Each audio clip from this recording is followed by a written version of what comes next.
A single glance at a locket, a simple piece of gold jewelry swinging from a billionaire's neck. But for 24-year-old waitress Clara Evans, that glance shattered her entire reality. Inside that diner, surrounded by the smell of stale coffee and fried bacon, she saw an image that was impossible, the face of the mother who vanished from her life 18 years ago. What secret was hidden inside that golden heart? How could it connect a woman drowning in debt to one of the most powerful men in New York City? The story you are about to hear is one of heartbreak secrets, and a discovery so shocking it would bring a titan of industry to his knees, weeping in the middle of a billion-dollar empire. The Starlight, diner nestled on a less fashionable corner of Brooklyn, was a museum of forgotten dreams. Its red vinyl booths were cracked like old smiles. The chrome trim was dulled by a million greasy fingerprints, and the air hung thick with the ghosts of yesterday's coffee and tomorrow's anxieties. For Clara Evans, it was both a sanctuary and a cage. For 6 days a week, 10 hours a day, she moved through its narrow aisles, a blur of tired efficiency, in a pale blue uniform that always smelled faintly of onions. Clara was an artist without a canvas, a scholar without a library. Her tiny, drafty apartment was filled not with furniture, but with second-hand art history books and charcoal sketches she drew on butcher paper from the diner. Every dollar she earned was split 3 ways: rent, instant noodles, and the crushing weight of her community college tuition. She was 24, but felt ancient. The lightness of youth had been stolen from her long ago on the day her mother Isabella walked out the door for a gallon of milk and never came back. Clara was 6. All she had left of her mother was a single dog-eared photograph kept in a shoebox under her bed. In it, a young woman with a luminous smile and eyes the color of a summer storm leaned against a carousel horse, her dark hair whipped by a forgotten wind. That face was Clara's pole star, the source of a constant aching question that had defined her entire life. Her father, a good but broken man, had died of a heart attack a few years later, leaving her with nothing but the photo and a story that never quite fit. "She loved you more than anything, Clara," he'd say, his voice thick with whiskey and sorrow. The world was just too much for her. The man in booth 4 was a mystery. He'd been coming in 3 times a week for the past 2 months. Always at 3 p.m. when the lunch rush had faded and the diner sank into a quiet lull. He was older, maybe in his late 40s, with a face that looked like it was carved from granite and then left out in the rain. His suits were immaculately tailored, a dark grey armor that seemed wildly out of place against the diner's peeling linoleum. He always sat alone, ordered a black coffee he barely touched, and stared out the window at the passing traffic, his jaw set in a line of perpetual tension. The other waitresses called him Mr. Blackwood because of the name engraved on the platinum credit card he used. Clara just called him Booth 4. He never made eye contact, never said more than coffee black, and never ever smiled. He radiated an aura of immense power and profound loneliness. He was a puzzle she had no time to solve. On this particular Tuesday, the air was heavy with the promise of a storm. Rain lashed against the diner's large plate-glass windows. Booth 4 was there, a stoic silhouette against the grey, dreary world outside. Clara approached his table, her coffee pot leaving a trail of steam in the cool air. "Refill, sir?" she asked, her voice soft. He didn't look up, just gave a curt nod. As Clara leaned over to pour, her wrist bumped the edge of his heavy ceramic mug. It wasn't a hard bump, just enough to make the coffee slosh a dark brown wave, cresting over the rim and onto the sleeve of his expensive suit. "Oh, I'm so sorry," Clara gasped, fumbling for a napkin. "I am so sorry, sir. Let me get a cloth." She expected a flash of anger, a dismissive wave his usual cold silence. Instead, for the first time, he looked directly at her.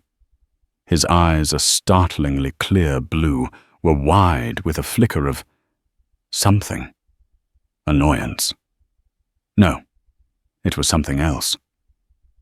"It's fine," he said, his voice a low rumble. He dabbed at his sleeve with his own napkin. As he moved, the front of his suit jacket fell open, and that's when Clara saw it. Hanging from a thick gold chain around his neck, nestled against the crisp white of his shirt, was a heart-shaped locket. It was old, intricately engraved with swirling filigree. It was the kind of thing you'd see in an antique shop, a relic from another time. But it wasn't the locket itself that made the air leave her lungs. It was the fact that it was open. The clasp must have come undone when he moved. Instead, on the right half of the heart was a miniature hand-painted portrait, a tiny, perfect face no bigger than her thumbnail. A young woman with a luminous smile and eyes the color of a summer storm, her dark hair looking like it was caught in a gentle breeze. The coffee pot slipped from Clara's hand, crashing against the floor with a deafening shatter. Brown liquid and ceramic shards exploded across the linoleum. The few remaining customers turned to stare. Her boss, Sal, yelled something from the kitchen, but Clara didn't hear any of it. Her entire world had narrowed to the tiny face in that golden heart.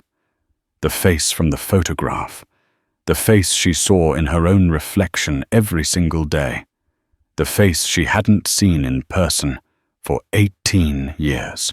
Her voice was a choked, disbelieving whisper, barely audible over the drumming of the rain. That's my mom." The world stopped. The clatter of the broken pot echoed in a sudden cavernous silence. Alistair Blackwood froze his hand, hovering over the locket. His gaze snapped from the spreading pool of coffee on the floor up to Clara's face. Her eyes, wide with shock and brimming with unshed tears, were fixed on the locket nestled against his chest. "What did you say?" he asked. His voice, stripped of its usual authority, replaced by a raw, brittle edge. Clara's hand trembled as she pointed. Words failed her. All she could do was stare at the impossible image. The face of Isabella Evans, younger and impossibly vibrant, smiling out from a piece of jewelry worn by a complete stranger. "My mother," she finally managed to say, her voice cracking. "The woman in your locket. That's my mother." Alistair's expression cycled through a storm of emotions in a heartbeat. Confusion, disbelief, and then, like a steel door slamming shut, a cold, hard denial. He quickly snapped the locket closed. The click was unnaturally loud in the silent diner. He tucked it back under his shirt, a gesture that was both protective and dismissive. "That's impossible," he stated flatly. "You're mistaken."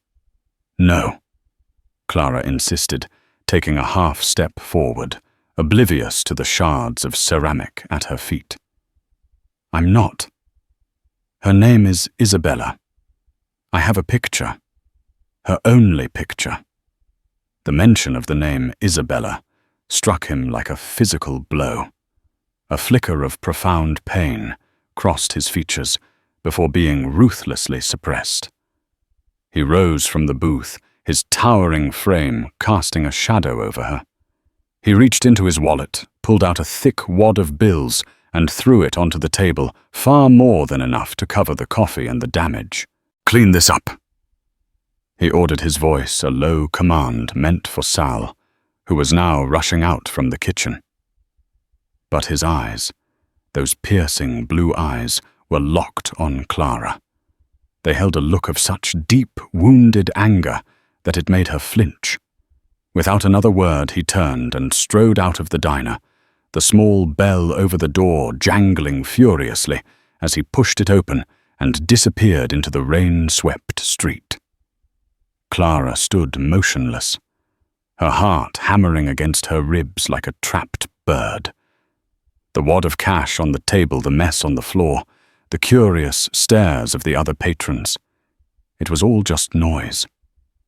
The only thing that was real was the afterimage of her mother's face, nestled in gold against the heart of a cold, mysterious billionaire. "Clara, what in God's name happened?" Sal's gruff voice broke through her trance. He was a stout man with a kind heart buried under a layer of grease and grumpiness. He put a heavy hand on her shoulder. "Are you okay, kid? You look like you've seen a ghost." "I think I did." "Sal?" she whispered, sinking onto the edge of the opposite booth, her legs suddenly unable to support her. That night, sleep was a stranger. Clara lay in her small bed, the sounds of the city muted by the storm, and stared at the ceiling. The questions circled her like vultures. Who was that man? Why did he have a picture of her mother? Why did he react with such anger? The story her father had told her, that her mother had just walked away overwhelmed by life, had always felt hollow, an incomplete truth. Now it felt like a deliberate lie. The next morning, driven by a desperate need for answers, Clara made a decision. She wasn't just going to let it go. This was the first lead, the first crack in the wall of silence that had surrounded her mother's disappearance for 18 years. She called Sal and told him she was sick a lie that sat uncomfortably on her tongue. Then she turned to the only tool she had, her outdated, slow-as-molasses laptop. She typed the one name she knew into the search bar, Alistair Blackwood. The results flooded the screen, and Clara felt a dizzying sense of vertigo. This wasn't just some wealthy businessman. Alistair Blackwood was the CEO of Blackwood Holdings, a colossal real estate development firm that owned half of Manhattan's skyline. There were articles in Forbes, the Wall Street Journal profiles of a ruthless visionary tycoon who had inherited a family empire and multiplied its worth tenfold. He was described as intensely private, reclusive, and a widower. The articles mentioned his late wife, a society heiress named Catherine, had died in a boating accident 5 years ago. They had no children. There was no mention of a woman named Isabella. Not a single word. Clara scrolled through dozens of images. Alistair at charity galas. Alistair cutting ribbons on new skyscrapers. Alistair with politicians and celebrities. In every single photo, he wore the same guarded, unsmiling expression she had seen in the diner. He was a fortress. But fortresses had gates. His company, Blackwood Holdings, was headquartered in a gleaming tower of glass and steel in Midtown Manhattan. A world away from her Brooklyn diner. A place she had no business being. Clara looked at the faded photograph of her mother that she had taken from its shoebox. Isabella's smiling eyes seemed to encourage her. For 18 years, she had been a ghost, a question mark, a source of pain. Now she was a possibility, a mystery to be solved. Clara put on her only decent blazer, a threadbare find from a thrift store, pulled her hair back into a severe bun, and slipped the photograph of her mother into her purse. She took a deep breath, her reflection in the cracked mirror, looking back at her. a scared young woman with her mother's eyes. Eyes that were for the first time in a long time filled not with sorrow, but with fire. She was going to the fortress, and she was going to get answers. The lobby of Blackwood Holdings was designed to intimidate.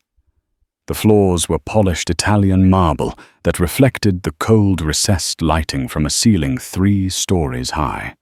The air smelled of money and lemon-scented cleaner. A massive abstract sculpture of twisted bronze dominated the center of the space, and the silence was broken only by the hushed clicks of expensive sole shoes and the whisper-quiet hum of the building's climate control. It wasn't just a building. It was a declaration of power. Clara felt her cheap blazer shrink on her shoulders. She approached the front desk, a monolithic slab of black granite, manned by a receptionist, who looked more like a model, her expression a carefully curated blend of boredom and disdain. "Can I help you?" the receptionist asked, her voice as crisp and cool as the air around them.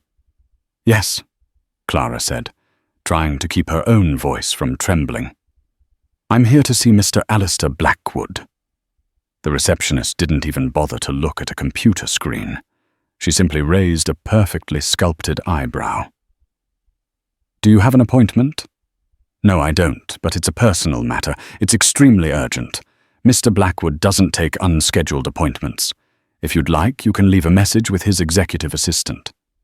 "No, you don't understand. I need to see him. If you could just tell him it's Clara Evans from the Starlight Diner." A flicker of amusement crossed the receptionist's face before it was smoothed away. The idea was clearly ludicrous to her. A waitress from a diner demanding to see the king in his castle. "I'm sorry, that's not possible," she said, her tone final. She had already dismissed Clara. Her eyes drifting to a blinking light on her console. Frustration and a surge of righteous anger burned in Clara's chest. She wouldn't be dismissed. Not after coming this far. "Please," she insisted, her voice rising slightly. "Just give him my name. I promise you he'll want to see me." Her raised voice attracted the attention of a security guard, a large man in a sharp suit with an earpiece who began to move purposefully toward the desk. The situation was escalating, and Clara knew she was losing. Just then a man in an impeccably tailored suit emerged from a corridor behind the desk. He was younger than Alistair, with sharp features and intelligent assessing eyes. He exuded an air of quiet, ruthless competence. "Is there a problem here, Jessica?" he asked the receptionist, his voice smooth and controlled. "This woman is demanding to see Mr. Blackwood without an appointment." "Mr. Thorne," Jessica replied, her relief palpable. Mr. Thorne's gaze fell on Clara. He studied her for a moment, taking in the thrift store blazer, the determined set of her jaw, and the desperation in her eyes. This was Marcus Thorne, Alistair's chief of staff, a man known in the business world as the gatekeeper. "I am Marcus Thorne, Mr. Blackwood's assistant," he said, his tone polite but firm. "Perhaps I can help you." "I need to speak with him," Clara repeated, holding her ground. "It's about a locket. It's about a woman named Isabella." At the mention of the name, Marcus Thorne's professional mask didn't slip, but Clara saw a subtle tightening around his eyes. He knew who she was talking about. "I'm afraid Mr. Blackwood is in back-to-back meetings for the remainder of the day," he said, the lie effortless. "If you leave your contact information, I will see that he gets the message." It was a brush-off, expertly delivered. Clara felt a wave of despair. She had been so naive to think she could just walk in here. To them, she was a nuisance, a loose thread to be snipped. She played her only card. She reached into her purse, her fingers closing around the worn edges of the photograph. She pulled it out and slid it across the cold granite desk toward him. "Show him this," she said, her voice shaking but clear. "Please, just show him this picture. If he still won't see me after that, I'll leave, and I'll never come back." Marcus Thorne glanced down at the faded color photograph. He saw the smiling young woman against the carousel horse. His gaze lingered for a second longer than necessary. He picked it up carefully, as if handling a fragile piece of evidence. "Wait here," he said, his expression unreadable. He turned and disappeared down the corridor, leaving Clara alone in the vast, intimidating lobby, her heart pounding a frantic rhythm against her ribs. Every minute stretched into an eternity. The security guard watched her with hawk-like intensity. She felt like a specimen under a microscope. She was on the verge of giving up, of turning and fleeing back to the familiar greasy comfort of the diner, when Marcus Thorne reappeared. "Mr. Blackwood will see you," he said, his voice devoid of any emotion. "Follow me." He led her through a series of pristine white corridors to a private elevator. They rode up in silence, the only sound the soft whoosh of their ascent. The doors opened directly into a vast corner office that seemed to float above the city. 3 of the walls were floor-to-ceiling glass, offering a breathtaking, godlike view of Manhattan. The 4th wall was lined with books. The desk was a massive piece of dark, polished wood, empty except for a sleek laptop and a single-framed photograph turned away from view. Alistair Blackwood stood by the window, his back to her, looking down at the city he owned. He didn't turn when she entered. "Thorne." "Leave us," he commanded, his voice echoing slightly in the large space. Marcus gave Clara a brief, unreadable glance, and then retreated the elevator doors, closing with a soft hiss, sealing her inside the lion's den. Clara's throat was dry. She stood awkwardly in the middle of the room, feeling small and out of place. Finally, Alistair turned to face her. His expression was harder than she had ever seen it. In his hand, he held the locket. "You have 5 minutes to explain why you forced your way into my office and what this absurd claim is about," he said, his voice as cold as the glass surrounding them. "Then you will leave and never mention this again. To anyone." The air in the office was thick with tension. Clara's initial fear warred with a stubborn resolve. She would not be intimidated. Not now. "It's not an absurd claim," she began, her voice steadier than she expected. "The woman in your locket is my mother, Isabella Evans. She disappeared 18 years ago, when I was 6. I've spent my whole life wondering what happened to her. And then yesterday, I saw her face around your neck. You have to tell me how you knew her." Alistair walked slowly from the window to his desk, his movements deliberate and controlled. He placed the locket on the polished wood with a soft click. He didn't look at Clara, but at some distant point beyond the glass walls, a point deep in his own past. "Her name wasn't Evans," he said, his voice low and laced with an ancient pain. "It was Rossi. Isabella Rossi." Clara frowned. "No, that's not right. My name is Evans. My father—" "Your father," Alistair interrupted, a bitter, humorless smile touching his lips for a second. "Let me tell you about Isabella Rossi." He finally met her gaze, and his blue eyes were like shards of ice. "I met her in college. She was studying literature. I was studying architecture. She wasn't like anyone I had ever known.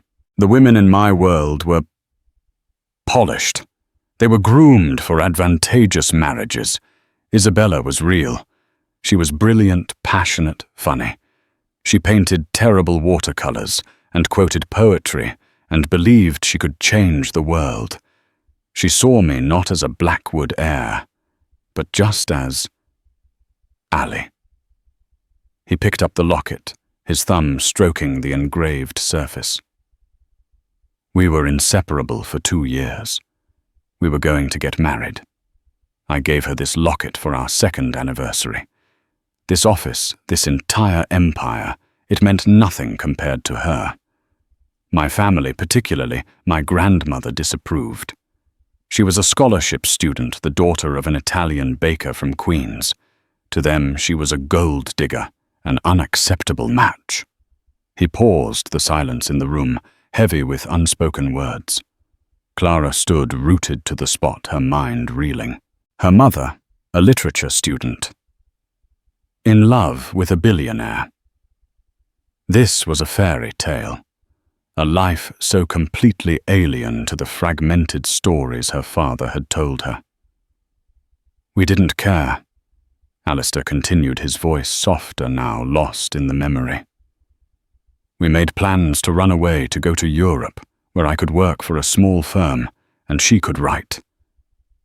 We were going to leave all of this behind. He gestured vaguely at the opulent office the city sprawled beneath them. And then one day, she was gone. His voice hardened again, the pain sharpening into a blade of anger. No note, no phone call. Her dorm room was cleaned out. Her friends said she'd dropped out of school and left town. She just vanished.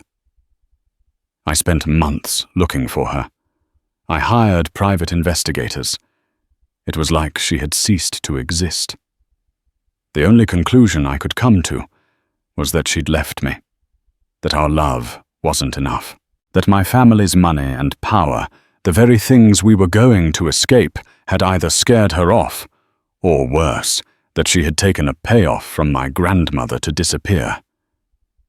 He looked directly at Clara, his eyes searching her face, her features looking for something he couldn't name. That belief, it broke something in me. It made me who I am today. Cold, distrustful. I poured all of that anger, that betrayal into this company. I built it into an untouchable fortress so that no one could ever hurt me like that again. He fell silent. The story hung between them, a tragic, beautiful, and ugly thing. Clara's heart ached, not just for herself, but for the young man he had been, and for her mother. I don't understand, Clara stammered. My father, Daniel Evans, he told me he met her when she was waitressing. He said she was lost, that she had no family. They fell in love. They had me. And then she left. He always said she was fragile, that the world was too much for her. Evans. Alistair repeated the name, tasting it. So that's what happened? She ran away and created a new life, a new name, a new family. The implication was clear. In his version of the story, her entire existence was proof of Isabella's ultimate betrayal. He saw Clara not as a daughter searching for her mother, but as the living embodiment of the lie that had ruined his life. Clara felt the floor drop out from beneath her. Could it be true? Could her mother have simply abandoned this man she supposedly loved, created a new life, and then abandoned that one too? The thought was a poison seeping into the idealized image of the mother she had cherished for so long. But something was wrong. It didn't feel right. The woman Alistair described, passionate, brilliant, fearless, didn't sound like the fragile, broken person her father had described. And neither of them sounded like a woman who would abandon her 6-year-old child without a trace. No, Clara said, shaking her head. That can't be the whole story. She wouldn't have left me. I know she wouldn't have. Alistair, let out a short, harsh laugh. You believe that because you have to. I used to believe things about her, too. Your presence here is proof that I was a fool. He turned away from her, presenting his back once more in a clear act of dismissal. Now you have your answer. My story with Isabella Rossi ended 25 years ago. It has nothing to do with you. Thorne will see you out.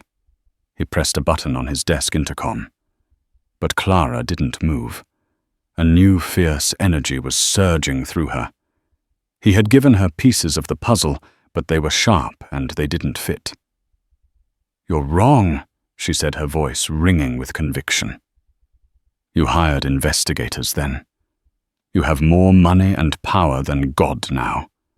If you really loved her, if any part of you still cares about the truth, you'll help me find out what really happened. Because someone in this story is lying. Alistair turned slowly, a dangerous glint in his eye.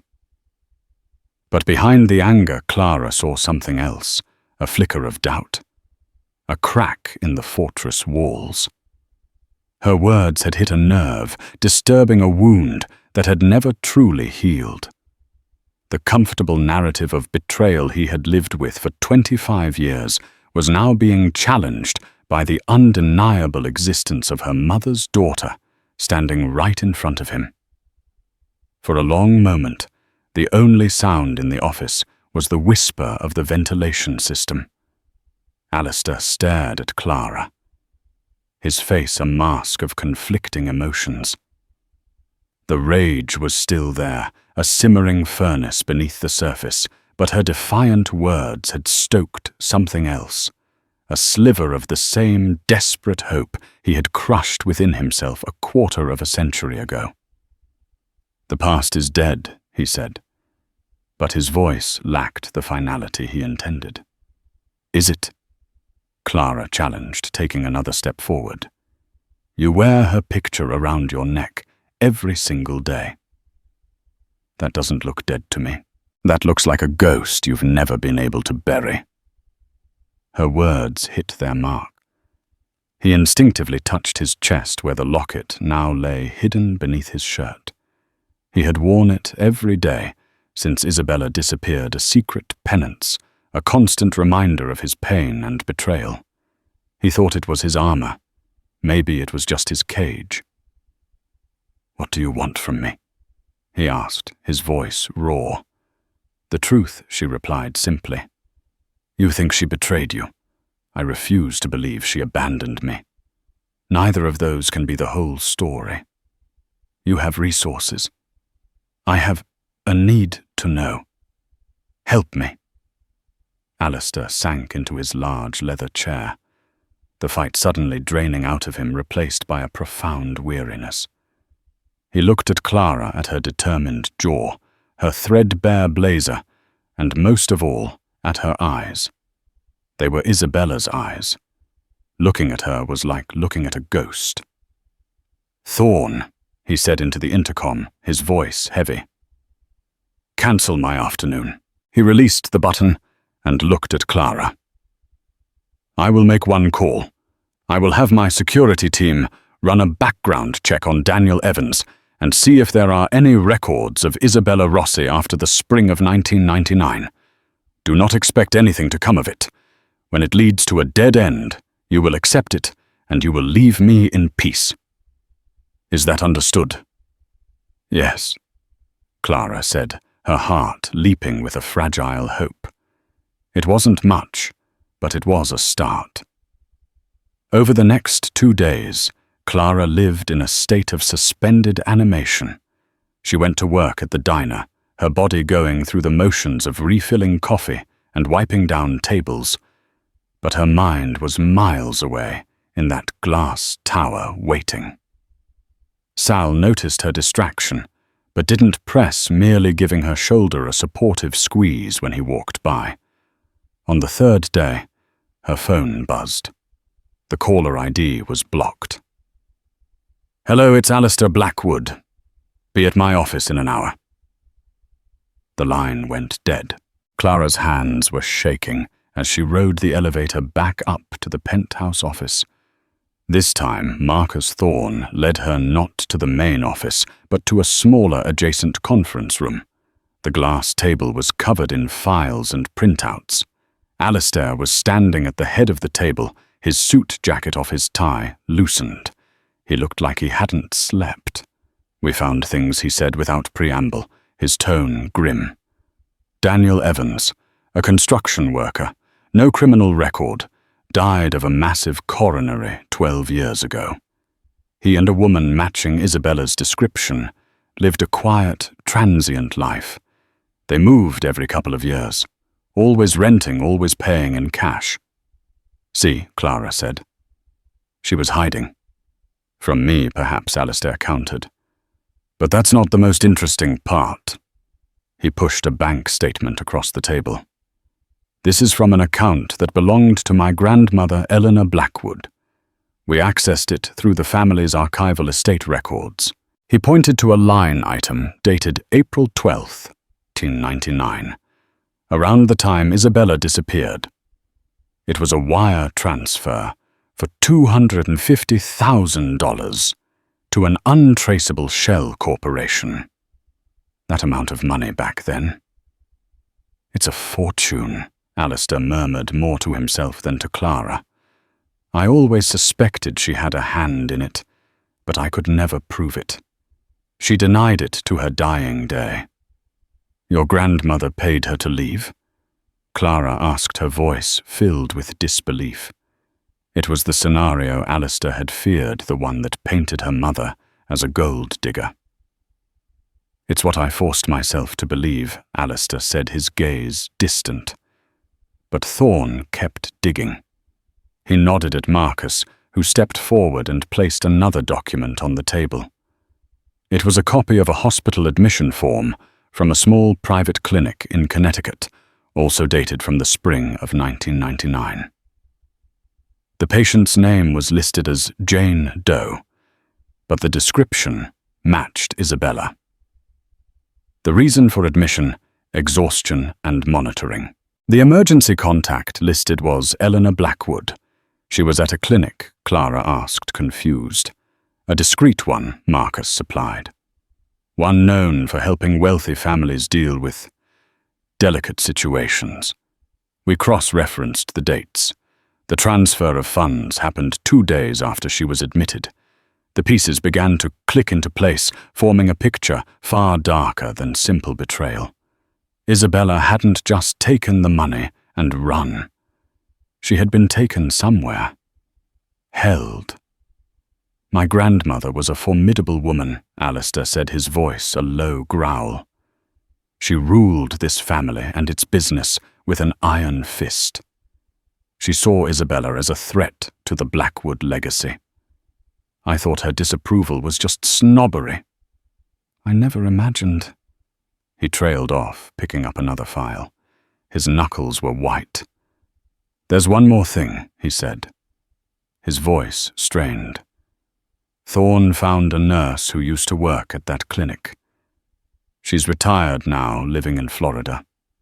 For a price, her memory became clearer." He opened the file. Inside was a sworn affidavit. Clara's eyes scanned the page, her breath catching in her throat. The nurse testified that she remembered the beautiful, sad young woman brought in by the imperious old lady. She remembered that the patient was distraught, crying that she had to get back to the man she loved. She also remembered the reason for the monitoring. The clinic had run a blood test upon her admission. The young woman, Isabella Rossi, had been 6 weeks pregnant. The affidavit slipped from Clara's fingers. The room tilted. Pregnant. Her mother had been pregnant when she disappeared. Alistair stood as if he'd been turned to stone. His face pale, his eyes fixed on the document. He slowly did the math in his head. The dates, the timelines. Disappeared in the spring of 1999. A baby born roughly 8 months later. A young woman named Clara, who was now 24 years old. He looked up from the paper, his gaze locking with Clara's. The ice in his eyes shattered, replaced by a dawning, horrifying understanding. The anger, the betrayal, the years of bitterness. It all dissolved in a flood of gut-wrenching realization. He wasn't just looking at the daughter of his lost love. He was looking at his own child. The revelation hung in the air, a stunning, impossible truth that sucked all the oxygen from the room. Clara's mind raced, trying to connect the dots. Pregnant. Her mother was pregnant. With his child. Her. She was his child. The thought was so monumental, so reality-altering, that she felt a wave of dizziness and grabbed the back of a chair to steady herself. Alistair made a choked sound, a strangled gasp of pain and disbelief. The fortress he had built around his heart for 25 years didn't just crack. It was obliterated in an instant. The carefully constructed narrative of a woman who betrayed him was replaced by a far more monstrous truth. A woman who was stolen from him. A pregnant woman forced into exile by his own family. A daughter he never knew he had. No, he whispered, shaking his head as if to deny the evidence in front of him. It can't be, but it could. It was the only thing that made sense. The secrecy, the running the cash payments, the new name. Isabella wasn't hiding from a jilted lover. She was hiding from a powerful, ruthless matriarch to protect her child, her daughter. My grandmother Alistair breathed the name tasting like ash in his mouth. He looked at Marcus Thorne, his eyes wild with a desperation Clara had never seen. Get a car. Now. He didn't explain where they were going. He didn't need to. There was only one person who could confirm the final horrifying details of this lie. Except Alistair Blackwood had been dead for a decade. But her memory, her influence lived on in the one person who had been her confidant and enforcer. Eleanor's sister, Alistair's great-aunt, Genevieve Blackwood, a woman nearly 95 years old, living out her days in the family's sprawling Gothic estate in the Hudson Valley. The drive upstate was a blur of tense silence. Clara sat in the back of the silent, cavernous Maybach, staring out the window at the passing landscape, her own reflection, a ghostly image superimposed over the green hills. Beside her, Alistair was a statue of coiled rage and grief. He hadn't spoken a word to her since they left the office. He kept opening and closing the locket, staring at Isabella's face, then looking at Clara in the rear-view mirror, his expression one of profound agony. The Blackwood estate was a relic from another era, a massive stone mansion surrounded by acres of manicured, desolate gardens. It felt cold and unwelcoming, a mausoleum of family secrets. They found Genevieve Blackwood in the solarium, a frail, bird-like woman swaddled in cashmere blankets, staring out at a rose garden that had long since withered with the coming of autumn. Her eyes, though clouded with age, were still sharp and intelligent. They widened slightly as Alistair and Clara entered. "Alistair," she said, her voice a dry rustle of leaves. "You never visit. And you've brought a guest." Her gaze settled on Clara, astute and probing. "My goodness, the resemblance is uncanny." Alistair dispensed with pleasantries. "Genevieve, I know about the clinic. I know about the money. I know Isabella was pregnant. I want you to tell me what Eleanor did." Genevieve's thin lips pressed into a firm line. For a moment, it seemed she would deny everything, retreating into the fortress of family loyalty. But then she looked at Clara again, and at the raw pain on her grandnephew's face, and a lifetime of complicity seemed to crumble. Eleanor did what she believed was necessary, Genevieve said, her voice gaining a sliver of its old strength, to protect this family, to protect you, Alistair, from a disastrous match. She recounted the story in a calm, dispassionate tone that made the details even more chilling. Eleanor had intercepted one of Isabella's letters to Alistair, a letter in which she ecstatically announced her pregnancy. Seeing her worst fears realized, a commoner's child laying claim to the Blackwood fortune, Eleanor acted swiftly. She had Isabella picked up and taken to the clinic, cutting off all communication. She gave the girl a choice, Genevieve explained, looking at her wrinkled hands. A choice that was no choice at all. Isabella could have the baby, but she would have to disappear. Eleanor would provide her with a sum of money, enough to live on. But she was to never contact you. Never reveal the child's paternity. Or Eleanor would use the full weight of the Blackwood name to ruin her and ensure she lost the child forever. Or she could terminate the pregnancy, and Eleanor would let her go free and clear. Clara let out a small, horrified gasp. She chose the child, of course, Genevieve said, a flicker of ancient respect in her eyes. She was a fighter, that one. Eleanor arranged everything. A new identity, Isabella Evans. A fabricated backstory. She even found a man, a widower, from what I recall, Daniel Evans, who was paid a handsome sum to play the part of the husband and father, to legitimize the new identity. He was to keep her moving, keep her hidden. The story her father had told her. It wasn't a lie, it was a script, a role he was paid to play. And then what happened? Alistair demanded, his voice trembling with barely controlled fury. Why did she leave Clara? Why did she disappear again? Genevieve sighed, a long, weary sound.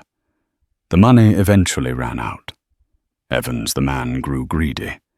He demanded more from Eleanor a few years later. Eleanor refused. There was an argument.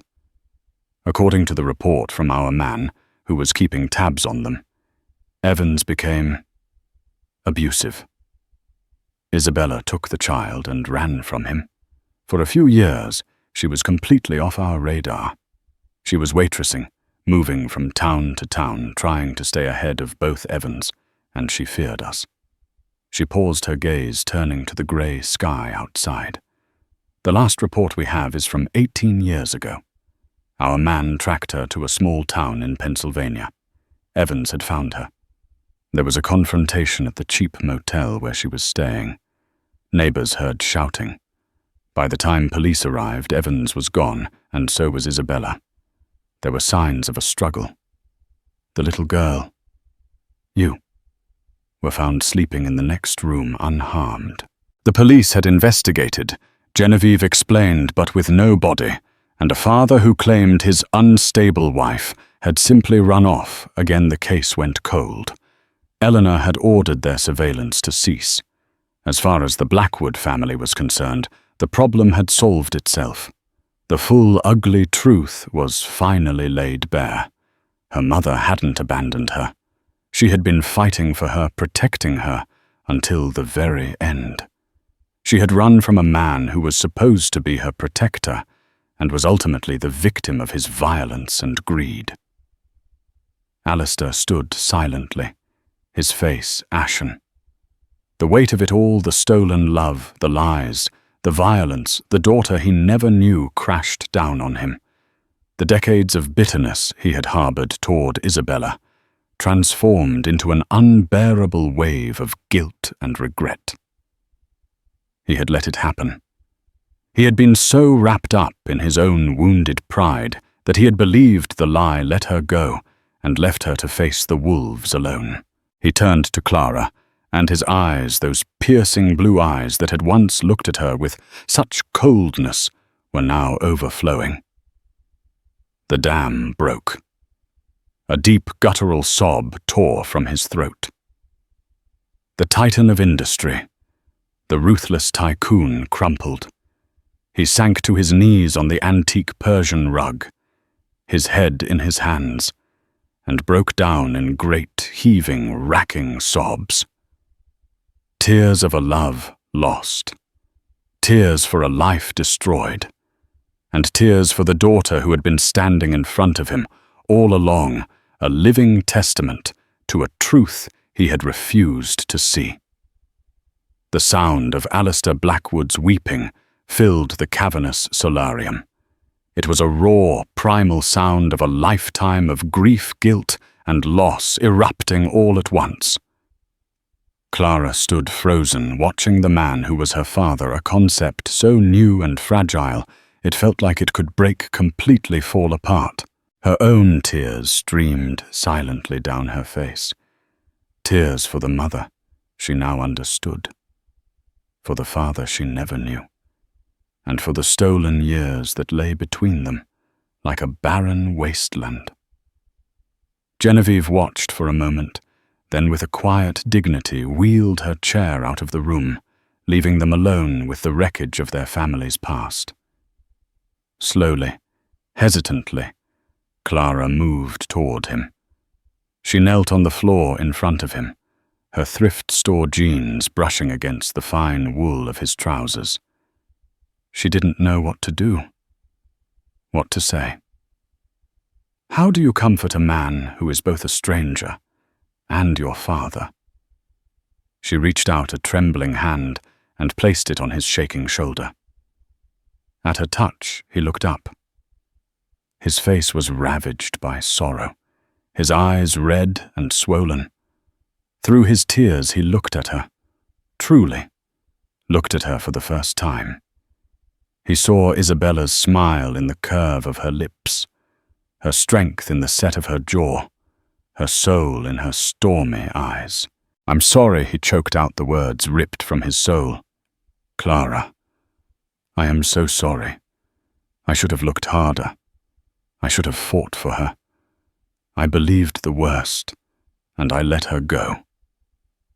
"You didn't know," Clara whispered, her own voice thick with emotion. "She hid it to protect me, to protect both of us. She was so strong." He reached out and took her hand, his grip surprisingly tight, as if he were afraid she too would vanish. They stayed like that for a long time. Two strangers, bound by a tragic secret, kneeling on the floor of a cold mansion, finding a strange, painful solace in their shared grief. The weeks that followed were a surreal adjustment. Alistair insisted Clara move out of her cramped apartment and into a suite of rooms in his cavernous Fifth Avenue penthouse. It was a difficult transition. Clara felt like an imposter, surrounded by art she had only ever seen in textbooks and a quiet, sterile luxury that felt nothing like home. The Starlight Diner, with its familiar smells and sounds, seemed a world away. They talked, tentatively at first, then for hours on end. Alistair told her stories of her mother as a young woman, her fierce intelligence, her infectious laugh, her dreams of being a writer. Clara, in turn, told him about her quiet, lonely childhood, her love for art, and the constant nagging ache of her mother's absence. They were filling in the 18-year-old ghost that had haunted both of their lives. Alistair threw the full weight of his resources into finding out what truly happened to Isabella. His investigators reopened the cold case, tracking down the long-retired police officers, re-interviewing neighbors from the motel. They finally tracked down Daniel Evans, living under an assumed name in a run-down town in Nevada. He was old and sick, and when confronted with irrefutable evidence, he confessed. The argument hadn't just been about money. He'd wanted to sell Clara's story, the secret love child of a Blackwood, to the tabloids. Isabella had refused. The fight had escalated. He'd struck her, and she had fallen, hitting her head. In a panic, he had buried her body in the woods and fled, taking what little money she had. The confession brought a grim closure. A proper burial was finally arranged for Isabella Rossi in a beautiful, quiet cemetery overlooking the Hudson River. Her headstone was simple, engraved with a line from a poem she loved, "And death shall have no dominion." At the funeral, it was just the two of them. Alistair, his face etched with a sorrow that would likely never leave him, and Clara standing beside him. As the final handful of earth was thrown, Alistair turned to her. "She gave up everything for you," he said, his voice quiet. "Her love, her future, her life. She did it so you could be safe, so you could live." Clara nodded, wiping a tear from her cheek. "I know." Their relationship was not a fairy tale. There was no magical moment where everything felt normal. There was awkwardness and silences and the ever-present shadow of their shared tragedy. Alistair was clumsy in his attempts to be a father, offering to buy her anything she wanted when all she really wanted was time. Clara struggled to see him as dad instead of the intimidating billionaire from the diner. But they were trying. One evening, Alistair came into the large, empty room she was using as a makeshift art studio. He watched her sketch for a while, then cleared his throat. "I've been thinking," he said. "My foundation has a significant arts and education endowment. We could fund a full scholarship. For you. To any university in the world. Columbia, the Sorbonne, Oxford. Wherever you want to go to study your art history." Clara looked up from her sketchpad, a real, genuine smile spreading across her face for the first time in weeks. It wasn't about the money or the prestige. It was that he had seen her, the real her, the artist, the scholar, the part of her that had nothing to do with being a Blackwood. "I'd like that," she said softly. "I'd really like that." He smiled back, a fragile, tentative expression that was still new to his face. He reached into his shirt and pulled out the golden locket. He unclasped the chain and held it out to her. I think he said, his voice thick with emotion, "This belongs to you now." Clara took the locket, its metal warm from his skin. She opened it and looked at her mother's beautiful smiling face. For the first time, looking at it didn't bring a pang of loss. It brought a sense of peace. Her mother's story was no longer a mystery. It was a legacy of love and sacrifice. And her own story, she realized, was no longer about a past she couldn't understand. It was about a future she was finally free to create, with a father by her side. It wouldn't be easy, but it would be a start. A new chapter on a clean page, waiting to be written.